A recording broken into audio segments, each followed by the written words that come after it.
नमस्कार मित्रांनो, घरोघरी मातीच्या चुली या मालिकेमध्ये आज आपण पाहणार आहोत. शर्वरी आता जानकीच्या समोर फार नाटकं करत असते. राहुलला म्हणते की तुला किती त्रास होतोय, तुला काय काय सहन करायला लागते, त्यामुळे मी तुला परत भेटणार नाहीये राहुल. चल बहिणी, आपण इथून निघूया. आता राहुलचा आणि शर्वरीचा ड्रामा चांगलाच रंगलेला असतो आणि त्याच्यामध्ये बिचारी जानकी अडकलेली असते. शर्वरी म्हणते काळजी घे, आता आपण परत कधीच नाही भेटणार आहोत. जानकी लगेच मनातल्या मनात म्हणते आजपर्यंत मी कोणावरच अन्याय होऊ दिला नाही आणि शर्वरीवर आणि राहुलवर कसा अन्याय होऊ देऊ शकते. नाही, यांना न्याय मिळालाच पाहिजे. घरी ऐश्वर्या, अवंतिका, सौमित्र, ऋषिकेश वाट बघत असतात की जानकी अजून कशी आली नाहीये. इतक्या वेळ त्या राहुलच्या घरी काय करते. आता यांना टेन्शन आलेलं असतं की नेमकी चाललंय तरी काय या जानकीचं, जानकीलाच माहिती. ऋषिकेश आता चिडलेला असतो. तो म्हणतो जे काही होईल ते होईल, आज प्रकरण असा सोक्षमोक्ष लावायचा म्हणजे लावायचाच. ऋषिकेशने फोन घेतलेला असतो आणि जानकीला फोन लावून लगेच बोलवणार असतो की फोनच उचलत नसते. ऋषिकेश म्हणतो हा काय मूर्खपणा आहे. का म्हणते दादा काहीतरी प्रॉब्लेम झाला असेल, तुम्ही काय टेन्शन घेताय, काय एवढे हायपर होताय. त्यांची चर्चा चालली तोपर्यंत लगेच सुमित्रा येऊन उभी राहिलेली असते. काय झालंय, का असे भांडताय तुम्ही. ऋषिकेश काहीतरी सांगणार सुमित्राला, तेवढ्यात काय लगेच जानकी समोर दिसते. जानकी, शर्वरी दोघेही आलेले असतात. त्या मागे हिरोची एंट्री झालेली असते, म्हणजे राहुल आलेला असतो. राहुलला बघून तर हे दोघांचा इतका संताप होतो. हा कशाला आला किंवा याची काय हिंमत इथे यायची. मित्र म्हणतो दादा त्यांना काय विचारतोय, या दोघींना विचारण्यापेक्षा त्याला विचार की एवढा मार खाल्ला तरी निर्लज्जसारखा तोंड वर करून आपल्या घरी आला. डायरेक्ट त्यालाच विचारायला हवं, हो की नाही रे. जानकी आणि शर्वरी या सगळ्यांच्याकडे बघत असतात आणि सुमित्राचं डोकंच बंद पडतं. हा ड्रामा तरी काय चाललाय. मित्र आता परत त्याला मारायला धावलेलं असतो. जानकी लगेच मध्ये जाऊन उभी राहते. भाऊजी थांबा, तुमचं काय चाललंय हो हे. राहुलने शर्वरीने जो प्लॅन केलाय अगदी परफेक्ट सक्सेस झालेला असतो. सिंपती मिळवलेली असते जानकीची आणि जानकी दोघांच्या प्रेमामध्ये बरोबर ढाल बनून उभी राहिलेली असते. यांचं प्रेम यांना मिळवून द्यायचं म्हणजे द्यायचंच. राहुलच्या अंगावर धावून जायची गरज नाहीये. तो आला नाहीये, त्याला मी बोलवलंय. ऋषिकेश म्हणतो कशाला, याला इथे येऊन आणायची गरजच काय होती. राहुलला इथे का घेऊन आली जानकी, उत्तर दे मला. जानकी म्हणते तुम्ही जी चूक केली आहे ना दोघांनी, ती चूक सुधारण्यासाठी त्याला इथे घेऊन आलीये मी. ऋषिकेश मी त्याला आणलंय, मी आत्ताच सांगतेय. बघता का त्याच्याकडे काय अवस्था करून टाकली तुम्ही दोघांनी. तुडवलाय त्याला, काय केलंय, किती बेदम मारले, काय लिमिट. एक हात निकामी झालाय, त्याच्या हाताला काहीच संवेदना होत नाहीये. शिवाय हाताने त्याला काही करता येत नाहीये, हात हलवता येत नाहीये. जानकी बोलत असते या सगळ्यांशी. राहुल भामट्यासारखा सगळ्यांकडे बघत असतो. ऐश्वर्या मात्र राहुलकडेच बघत असते. जानकी म्हणते असं का केलं, काय अवस्था केली, तुम्हाला काय मिळालं हे करून. अवस्थेत राहुल एकटा घरी राहू शकत नाही, स्वतःला सांभाळू शकत नाही, म्हणून मी त्याला इथे घेऊन आलीये. त्याचं काही बरं वाईट झालं तर कोण बघणार आणि कुणाची जबाबदारी. मी त्याला इथे घेऊन आलीये, कळलंय का. आता सौमित्र इतका रागाने बघत असतो या जानकीकडे. नको ते उद्योग फक्त जानकीला सांगायचे. ऋषिकेश आणि सौमित्र शर्वरीकडे रागाने बघत असतात. तेव्हा जानकी म्हणते सौमित्र भाऊजी, ऋषिकेश अजिबात शर्वरी वंचांकडे बघायचं नाहीये, त्यांची काही एक चूक नाहीये. आता राहुलला इथे आणलंय, ते दोघांनी एकमेकांचं नातंच तोडून टाकलंय, कोणीच भेटायचं नाही असं ठरवलं. मी स्वतः घेऊन आलीये. मला जे काही बोलायचंय, जे काही प्रश्न विचारायचे डायरेक्ट मला विचारायची. या दोघांना काहीच बोलायचं नाही. त्याला राग आलेला असतो कारण ही जानकी कधी कधी अगदी बिंडोक सारखंच वागत असते. ऋषिकेश म्हणतो म्हणजे तुला आमच्या विरोधातच जायचंय. नाही ऋषिकेश, तुमच्या विरोधात जाण्याचा प्रश्नच येत नाही. असं काय म्हणताय तुम्ही. घरातल्या घरात राहून मी तुमच्या विरोधात का जाईल. राहुलकडे बघा, त्याची अवस्था बघा, काय अवस्था केलीये तुम्ही. दोघांनी जी चूक केली ना त्याचा अंदाजच नाहीये तुम्हाला दोघांना. जर राहुलची ही अवस्था केली नव्हती तर आपल्या घरी आणण्याचा प्रश्न येतच नव्हता. पण का तुम्ही त्याला एवढा तुडवला, काही कळालंच नाहीये. आपल्यामुळे प्रॉब्लेम झालाय, त्यामुळे आणायला लागलं आणि प्रॉब्लेम सॉल्व्ह करण्याची जबाबदारी सुद्धा आपली आहे. त्याला जर काही झालंय उद्या कमी जास्त, त्याला कोण जबाबदार राहणार आहे. तुमच्या दोघांची नावं समोर येतील, चालेल का. की राहुलला आणलंय म्हटल्यावर सौमित्र आणि ऋषिकेश नाराज झालेले असतात. ते काहीच बोलत नाही आणि राग आपापल्या बेडरूम मध्ये निघून जातात. जानकी पुढे त्यांचाही मेंदू आता बंद पडलेला असतो की नेमकी हिचं डोकं तरी कसं चालतंय. आणि सुमित्राला काहीच सुचत नसतं. ते राहुलला घेऊन गेस्ट रूम मध्ये जा शर्वरी वंच, आपण नंतर बोलूया या विषयावर. तुम्ही आधी त्याला घेऊन तिथे आराम करायला लावा. लगेच राहुल शर्वरी सोबत गेलेला असतो गेस्ट रूम मध्ये. आता सगळे जिकडे तिकडे गेल्यावर सुमित्रा शांतपणे म्हणते जानकी हा काय प्रकार आहे आणि तू त्याला इथे का आणलंय. हो आई सांगते की का, जा सौमित्र भाऊजींशी बोल, त्यांना समजाव, मी नंतर ऋषिकेशला बोलतेच, तुझा आधी. आता अवंतिकाला सौमित्रकडे पाठवलेलं असतं. ऐश्वर्याला इतका राग आलेला असतो या जानकीचा. अवंतिका वर गेलेली असते सौमित्र बरोबर बोलायला, त्याची समजूत काढायला. बघा आई, एवढाच विश्वास ठेवा की मी जे काही करते ते चांगल्यासाठी करते, शर्वरी वंशांच्या भल्यासाठीच करते. त्यामुळे तुम्ही अजिबात विचार करू नका, मी सगळं चांगलं आणि व्यवस्थितच करेल. काही ठीक होई नाही, विश्वास ठेवा. हे मी म्हणून आता ती ऋषिकेशची समजूत काढायला लगेच निघून गेलेली असते. सुमित्रा सुद्धा एकही शब्द विचारत नाही कारण जानकीच्या डोक्यात काय चाललंय हे जानकीलाच माहिती. आणि ऐश्वर्याची तर बोलतीच बंद झालेली असते की बावळट झाली की काही जानकी. ऐश्वर्या सुद्धा एक सुद्धा शब्द बोलत नाही, फक्त तिच्याकडे रागाने बघत असते. आता जानकी चाललेली असते वर कारण ऋषिकेशची समजूत काढायची असते. तो रागाने निघून गेलेला असतो. अवंतिका म्हणते सौमित्र तू आणि दादा जरा ओव्हर रिएक्ट करताय, असं नाही वाटत का रे. राहुलच्या घरी जाऊन त्याला मारायची काय गरज होती, गुंडगिरी करायची काय गरज होती, आणि किती मारलाय, काय अवस्था झाली आहे त्याची, जरा तरी अंदाज आहे का. त्यांनी जर केस केली तर काय होणार आणि केवढ्याला पडणार? मावाली असल्यासारखं का वागताय? आमच्या बहिणीची जो चुकीच्या पद्धतीने वागतो, चूक करतो, त्याशी आम्ही असंच वागणार ना. दुसरं काय वागणार आणि काय अपेक्षा आहे, कसं वागायला पाहिजे? महत्वाचं वहिनीने त्याला घरी का आणले तेच कळत नाहीये. सगळं करून बदनामी होतीये हे कळत नाही का तिला? आता इकडे जानकी ऋषिकेशशी बोलत असते, ऋषिकेश मला सगळं कळतंय, सगळं सगळं कळतंय. तरी माणसांना सुद्धा राहुल जर आवडत असेल तशी मारहाण करणं, त्याला जबरदस्तीने इथून काढून देणं गरजेचं आहे का? आणि शर्वरी वंशांचं जर प्रेम असेल राहुलवर तर लोक काय म्हणतील याचा विचार करायची गरजच नाहीये. मुळात ते जे एकमेकांवर प्रेम करता, एकमेकांना ते सांभाळून घेणारे, तर आपण त्या प्रेमाच्या आड येणारे कोण आहोत? त्यामुळे प्लीज शर्वरी वंश आणि राहुल यांचे लग्न करून द्यावं अशी माझी इच्छा आहे. आता ऋषिकेश म्हणतो जानकीला काय सुचवायचं होतं हे ऋषिकेशच्या पहिल्यांदाच लक्षात आलेलं असतं की शर्वरीचं आणि राहुलचं लग्न व्हावं यासाठी ही जानकी धडपड करतीये. तिचं सुख महत्वाचं आहे, तिचा आनंद महत्वाचा आहे, ती कशा सुखी राहणार आहे ती गोष्ट आपण केलीच पाहिजे, आपली ही जबाबदारी आहे. सौमित्र अवंतिका काही बोलणार ते आधीच म्हणतो की तुला काय म्हणायचंय, शर्वरी आणि राहुलचं लग्न लावून द्यायचंय का? जानकी म्हणते हो, काहीच अडचण नाही आणि लग्न लावून देणं हा पर्याय तोही उत्तम. म्हणतो तुला काही कळतंय का जानकी, लोक काय काय बोलतील? शर्वरी आणि राहुलला एकमेकांशी लग्न करायचं होतं म्हणूनच विक्रांत रावांचा खून केलाय दोघांनी मिळून, असं बोलतील. काय काय लोक बोलतील याचा अंदाजच राहणार नाहीये. तुला कळतंय का जानकी तू काय करतेस आणि काय वागतेस? पण किती चिघळेल आणि किती वाढेल अंदाजच नाहीये. ऋषिकेश म्हणतो तू जरा विचार करून शांतपणे डोकं ठेवून सगळ्या गोष्टींचा विचार कर ना. इकडे आता सौमित्र म्हणत असतो आपल्या घराची किती बदनामी होईल, नको नको ते लोक बोलतील, तोंड दाखवणं मुश्किल होईल, काय काय लोक विचार करतील आणि काय काय बोलतील अंदाज सुद्धा करता येणार नाही आपल्याला, असं काही बोलणार आहे. अवंतिका म्हणते सौमित्र जर सुखी होणार असेल तर काय हरकत आहे, लोकांच्या बोलण्याचा कधीपासून विचार करायला लागलोय आपण. चेहऱ्यावर आनंद बघून आईला किती आनंद होणार आहे, तुम्हाला जरा आनंद आहे का? त्यांचं जर आयुष्यभर दुःखात आयुष्य जाणार असेल तर त्यांना सुखी राहुल बरोबर लग्न करून जर व्हायचं असेल तर काहीच हरकत नाही ना. आई जर सुखी होणार असतील, शर्वरीची ही अवस्था बघून आई तीर्थी रोज जीव तुटतोय त्यांचा. ती जर सुखी झाली तर आई सुद्धा सुखी होणार ना. जर सौमित्र आईचा विचार करतोस का? आणि आई सुखी होणार असेल तर काहीच हरकत नाहीये आणि मुळात शर्वरीच्या सुखासाठी एवढं करायला तर काहीच प्रॉब्लेम नाहीये. सौमित्र लगेच म्हणतो अवंतिका तुझा हेतू साध्य करण्यासाठी किंवा तुला काय म्हणायचंय ते माझं म्हणजे तुझं म्हणणं माझ्यावर लादण्यासाठी आईचं नाव पुढे करू नको, माझ्यावर काही एक परिणाम होणार नाही. इकडे आता ऋषिकेश म्हणतो जानकी आईला सुद्धा पटणार नाहीये हे लग्न बिग्न. आईंशी मी बोलेल, आईंची समजूत मी काढते, तुम्ही आधी समजून घ्या आणि तुम्ही शांत व्हा.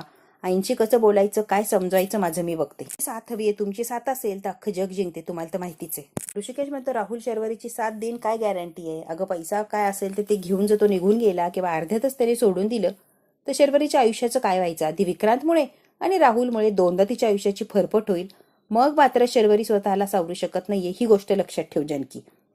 ऋषिकेशने सगळ्या अँगलने विचार करून जानकीला समजावून सांगण्याचा प्रयत्न केलेला असतो, पण नाही, जानकीला समजून घ्यायचंच नसतं. काय काय घडलं, राहुल आणि शर्वरी काय बोलले, त्यानंतर राहुल कसा बोलला, कसा वागला आणि शर्वरीची किती काळजी घेत होता, हे सगळं सगळं जानकीने ऋषिकेशला सांगितलेलं असतं. जशी जानकी त्या राहुल आणि शर्वरीच्या वागण्याला भुललीये तशीच आता ती ऋषिकेशला सांगून त्यालाही भुलवत असते. ऋषिकेश तुम्हाला एक गोष्ट सांगतेय मी, शर्वरीची इतकी काळजी घेतो, इतकं प्रेम करतो की त्याच्याकडनं ग्लास फुटला होता, तो ग्लास फुटल्यावर काचा उचलल्या आणि एक काच उरली होती, त्यावर शर्वरीचा पाय पडणार होता तर त्याने स्वतःचा हात खाली केला आणि शर्वरीचा पाय वाचवला. का? तर शर्वरीला त्रास होऊ नये म्हणून. एवढा जर हा शर्वरीचा विचार करतोय तर मला नाही वाटत तो आयुष्यात तिला दुःखी करेल म्हणून. म्हणजे बघा तुम्ही, तो खरंच तिच्यावर खूप प्रेम करतो आणि शर्वरी सुद्धा खूप प्रेम करते. काय इमोशनल कार्ड जसं त्याने वापरलं होतं जानकीसाठीच जानकीने वापरलं ऋषिकेशसाठी. आता ऋषिकेश एका मिनिटात लगेच हो, म्हणजे त्यालाही वाटायला लागलेलं असतं की खरंच प्रेम करतोय माझ्या बहिणीवर एवढं आणि तिला ठेवू शकतोय सुखी. जानकी पुरेपूर प्रयत्न करत असते की ऋषिकेशने तिचं ऐकावं आणि ती म्हणतीये तेच खरं व्हावं. घडलं होतं ऋषिकेश, तुमचा जो होकार असेल ते लवकरात लवकर त्यांच्या लग्नाचा आपण बघू शकतोय आणि सगळा प्रॉब्लेम सॉल्व्ह होऊ शकतो. फक्त तुम्ही होकार द्या, बाकीच्यांचं बघून घेऊया आपण. लवकरात लवकर लग्न लावून दिलं म्हणजे टेन्शन राहणार नाही. मोठा सोहळा नाही करायचा आहे, घरातल्या घरात आपलं विधिवत लग्न लावून द्यायचं बस. बघा तुम्ही काय विचार करता. बोलायला लागणार जानकी म्हणते आईंशी मी बोलते, आईला मी कन्व्हिन्स करते, तुम्ही कन्व्हिन्स होणं महत्वाचं होतं, आईंचं काय करायचंय माझं मी बघतीये, मी समजावते, मला साथ द्या, माझ्या पाठीशी राहा, तुम्ही असाल तर मी सगळं जग जिंकते, तुम्हाला माहिती ना. आता जानकीने बरोबर ऋषिकेशला घोळवलेलं असतं आणि ऋषिकेश सुद्धा तिच्या हो मिळवतो आणि लग्न करून द्यायला आता ऋषिकेश तयार झालेला असतो. जे काय करते ते चांगल्यासाठीच करते, विश्वास ठेवा माझ्यावर ऋषिकेश प्लीज. ऋषिकेशने साथ दिलेली असते, जानकीच्या हातात हात दिलेला असतो, होला हो म्हटलेलं असतं. आता काय जानकी सुसाट सुटलेली असते, तिला जे हवं असतं ते तिने ऋषिकेशकडून वदवून घेतलेलं असतं आणि आता काय जानकी राहुल आणि शर्वरीचं लग्न लावून देणार म्हणजे देणार. आता घरात कितीही कलह होऊ दे, की ते काहीही होऊ दे. इकडे स्वयंपाक बनवत असते. स्वयंपाक करता करता ती म्हणते, शर्वरी बनचं आणि राहुलच्या लग्नाचं बघायला लागणार आहे. फार वेळ घालून चालणार नाहीये. काहीही करून त्या दोघांचं लग्न लावून द्यायलाच हवंय, तेही लवकरात लवकर. शर्वरीशी बोलते, मग आईंशी बोलते मी. त्यात लगेच शर्वरी आलेली असते. वनचं 100 वर्ष आयुष्य मी तुमच्याकडेच येणार होते. का ग, कशासाठी? राहुलसाठी टोमॅटो सूप बनवलाय, त्याला तेवढं सूप द्या म्हणजे जरा बरं वाटेल. ती म्हणते, थँक्यू, तू राहुलला इथे आणला आणि त्याची एवढी काळजी घेतीये जानकी बहिणी. खरंच थँक्यू सो मच. काय थँक्यू म्हणताय वंस? त्याची अवस्था काय झाली होती बघितलं ना. मारून मारून त्याला पूर्ण घायाळ करून टाकलं त्या लोकांनी. माणुसकीच्या नात्याने एवढं तर करायलाच हवं. तेच केलंय मी, वेगळं काय केलंय ग? शर्वरी फार इम्प्रेस झालेली असते, कारण तिने जे ठरवलंय बरोबर जानकी तसं आणि तसंच वागत असते. त्यामुळे जाम खुश असते शर्वरी जानकीवर. वा, मी म्हणते तसंच चाललंय सगळं. त्यामुळे शर्वरीला फार आनंद झालेला असतो. शर्वरी म्हणते, वहिनी तू खरंच ग्रेट आहे. म्हणजे कौतुक नाही, पण तू खरंच ग्रेट आहे. तू सगळ्यांचा किती विचार करते वहिनी. Thank you so much. सारखा विचार सगळे करत नाही म्हणून तर तू वेगळी आहेस ना वहिनी. खरंच चांगली आहे, खूप खरंच चांगली आहे. तुम्ही सुखाने आनंदाने राहा एवढीच इच्छा आहे. ताणतणावाची झालेली मैत्री तोडून टाका आणि प्रेमाने छान एकत्र राहण्याचा प्रयत्न करा. देवाला सांगा, माझं भरपूर आयुष्य उरलंय, शांत सुखाने जगू दे देवा, आणि आता जे काही पाऊल उचलणार आहे ते व्यवस्थित आणि सुखाचं असू दे. की म्हणते, मला माहिती आहे अशा काही गोष्टी घडलेल्या असतात की त्या आपल्याला बदलता येत नाही किंवा पुसताही येत नाही. पण याचा अर्थ असा नाहीये त्या जुन्या गोष्टी मागे टाकून नवीन आयुष्याला सुरुवात करू शकत नाहीये. त्या गोष्टी मनाच्या एखाद्या कोपऱ्यात ठेवून नवीन आयुष्याला नक्की सुरुवात करू शकतोय वंश आपण. तेवढं तर आपण करायलाच पाहिजे. कळतंय का वंश मी काय म्हणण्याचा, काय सुचवण्याचा प्रयत्न करते? सगळ्या जुन्या आठवणी पुसा आणि नवीन आयुष्याला सुरुवात करा. मला एवढं सांगायचं, एवढंच सुचवायचा प्रयत्न करते. त्यावरच येते. ज्या मुद्द्याची वाट बघत असतात राहुल आणि शर्वरी अगदी आतुरतेने, तो मुद्दा आता ही वेडी जानकी मांडायला सुरुवात करते. कारण जानकी फक्त जे समोर दिसते त्याचा विचार करत असते, तशी ऐश्वर्या प्रॅक्टिकल विचार करत असते. त्यामुळे जानकी जे कधी कधी वागते ते ऐश्वर्याला पटत नसतं. आता जानकी तेच करत असते, इमोशनल झालेली असते आणि भावनेच्या भरात लगेच दोघांचे लग्न लावून द्यायचा विचार करते. प्रेम आहे ना राहुलवर, तुम्ही एकमेकांवर प्रेम करताना काय विचारतीये, फार शॉक झाली अशी आता शर्वरी दाखवत असते जानकीला. देखली विचारतीये म्हणून ऑकवर्ड वगैरे होऊ नका. जाणवलं राहुलचं प्रेम आहे तुमच्यावर, तुमचंही तेवढंच प्रेम आहे म्हणून विचारते. राहुलचं जर प्रेम नसतं तर त्याने तुमच्यासाठी एवढं सगळं केलंच नसतं, हे सुद्धा दिसतंच आहे मला. त्यामुळे मी जे विचारते त्याचं खरं खरं उत्तर द्या. प्रेम जर नसतं ना तर सौमित्र आणि ऋषिकेशचा मार खाऊन घेतला नसता, प्रतिवार हा केलाच असता, हात उगारला असता. पण नाही, त्याने तो आदर ठेवला, कारण तुमच्यावर प्रेम आहे ना, तुमच्यासाठी तो काहीही करायला तयार आहे हे त्याने दाखवून दिले. आता काय कमालीची खुश झालेली असते ही शर्वरी. लागल्यानंतर ज्या प्रकारे तुम्ही त्याची काळजी घेतली, बापरे, तुम्हाला जेवढा त्रास होत होता ना त्याच्यावर तर कळतंय तुम्ही सुद्धा किती प्रेम करताय राहुलवर, ते तर स्पष्टच झाले. तुम्ही एकमेकांना सांभाळून घेता, एकमेकांवर प्रेम करता हे लगेच दिसले. जीव तुटत होता, तळमळत होता, मी सगळं डोळ्याने बघितलंय. तुम्ही एकमेकांवर किती प्रेम करता आणि एकमेकांची किती काळजी घेता, मला सगळंच दिसलंय. वंश तुम्हाला राहुलशी लग्न करायचंय? नको, हे नकोच करायला. ऑलरेडी चिडलेत सौमित्र दादा, ऋषिकेश दादा यांना काय वाटेल मी जे लग्नाला होकार दिला तर. त्यामुळे नको प्लीज जानकी, हा विषयच नको. की होणार असेल तर माझ्या वाटेला वाईटपणा आला तर चालेल मला, तुम्ही फक्त लग्नाला होकार द्या, बाकी सगळी जबाबदारी माझी. राहुलशी लग्न करायचंय का बाकीच्यांचं मी बघून घेते, आधी तुम्ही मला उत्तर द्या. बाकीच्यांना कसं मॅनेज करायचं माझं मी बघते. आता शर्वरी फार नाटक करते, फार विचार करते असं दाखवत असते की आता उत्तर काय देऊ, होकार देऊ की नकार देऊ. खरं तर होकारच द्यायचा असतो, यासाठी सगळा घाट घातलेला असतो आणि आता शेवटी ती वेळ आलेली असते. राहुल आवडतो का तुम्हाला, लग्न करायचंय का त्याच्याबरोबर, आयुष्य काढायचंय का तुम्हाला एकत्र. आता फार फोर्स केलेला असतो, फार काळजीने विचारलेलं असतं जानकीने. आता जानकीचा मान राखलेला असतो शर्वरीने आणि लगेच शर्वरी म्हणते, हो ठरलं तर मग तुम्हाला लग्न करायचंय ना, तुम्हाला आवडतो ना राहुल, मग विषयच नाही. बाकीच्यांना कसं काय मॅनेज करायचं माझं मी बघते. वंश तुम्ही होकार दिलाय ना, बस पुढची तयारी मी आता करते. त्याचं काय होणार?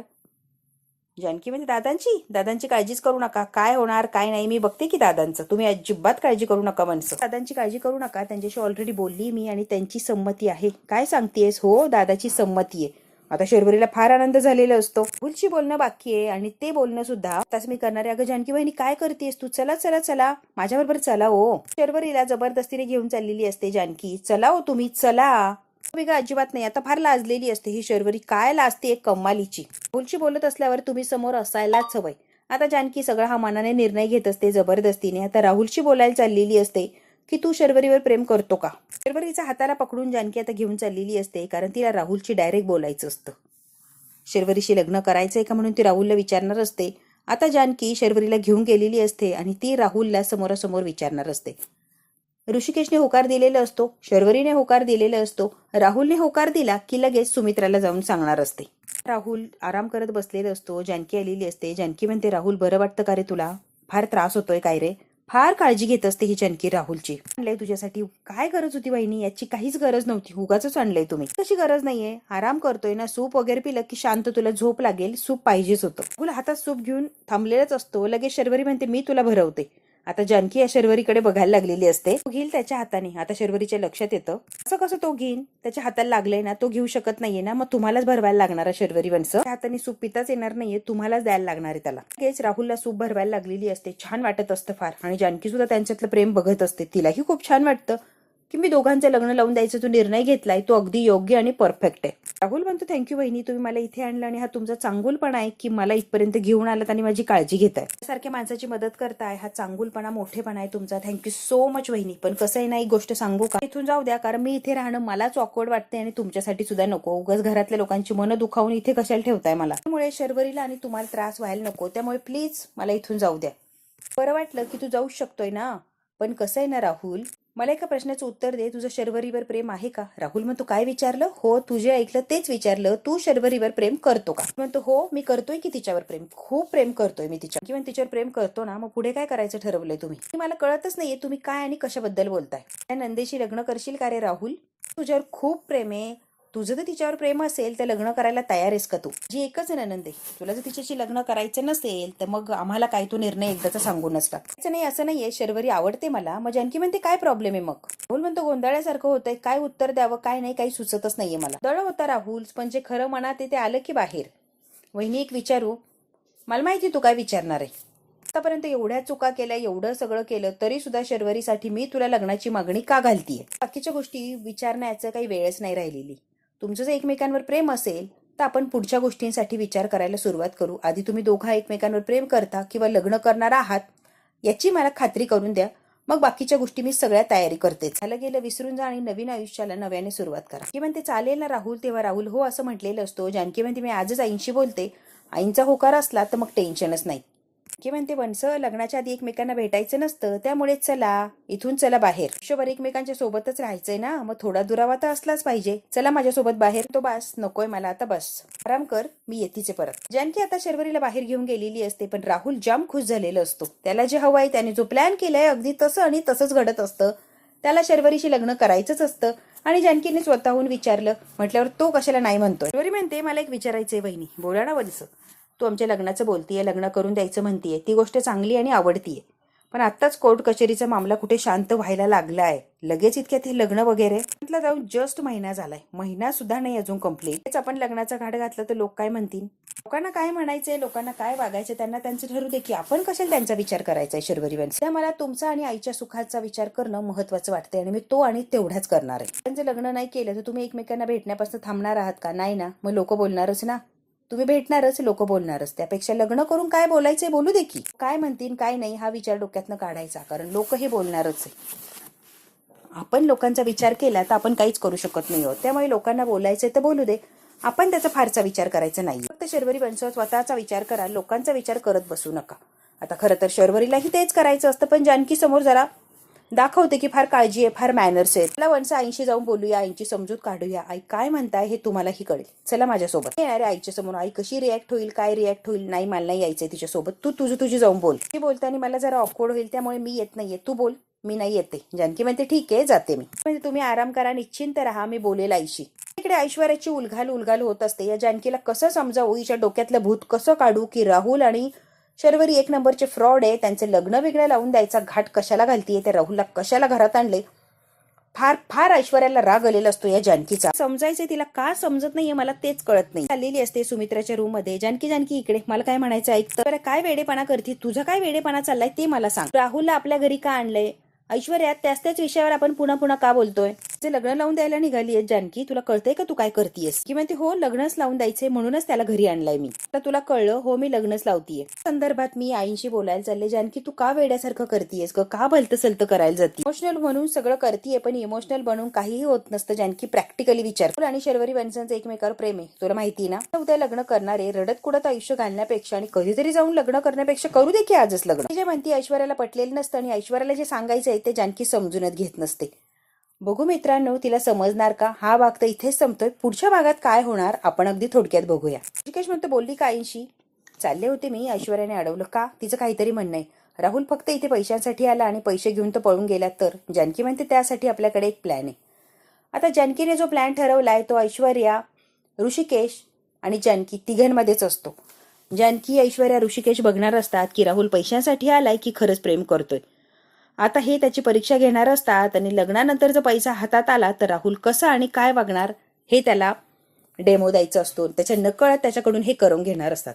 बघू आता या तिघांनी जो प्लॅन केलाय त्या प्लॅनमध्ये राहुल अडकणार का?